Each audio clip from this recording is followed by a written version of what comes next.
Hi.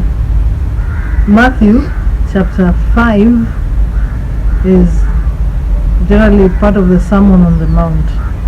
Matthew 5 from verse 41, I think. It is Jesus talking about love.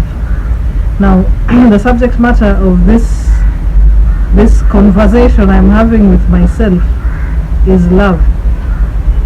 Love is the only force that is powerful enough to stop hatred dead in its tracks.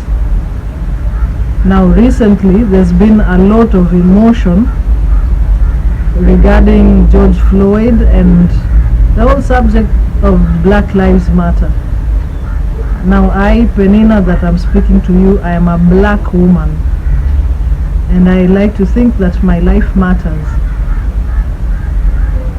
But recently the Lord spoke to me and said, this hatred is never going to be ended by pronunciations or proclamations of hatred and strong words and a desire to have my right.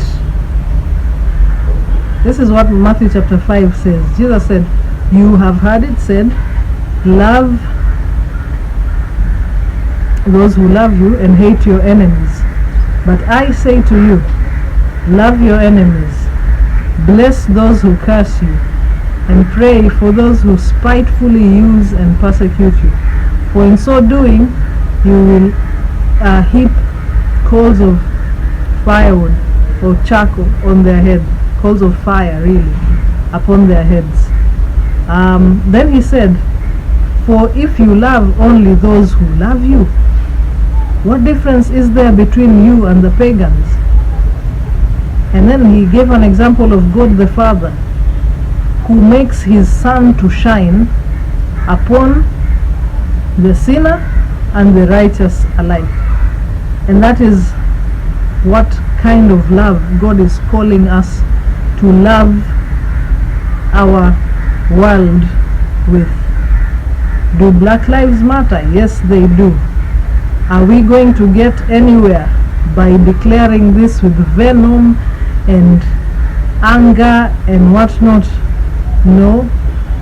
The day, actually this is a statement, and I know you don't like read Barry's school, I'm speaking to myself right now. The day that we will be able to turn the other cheek, that slap will be the one that is the end of hatred. The day we will be able to meet hatred with love, that will be the day that all of this hatred ends. Until then, we are going to be demonstrating, we are going to be giving speeches, making comments, doing tearing down monuments. We'll be doing all of these things. But without love, nothing is going to change. Let me just say that again. Without love, nothing is going to change. God is love. God is calling us to show love. God is calling us to meet hatred with love. God is calling us to speak love, because God is love. He says in 1 John chapter 4 verse 7 and 8, beloved, let us love one another, because love is of God, and everyone who loves is born of God and knows God. He that loveth not does not know God, for God is love. I love you.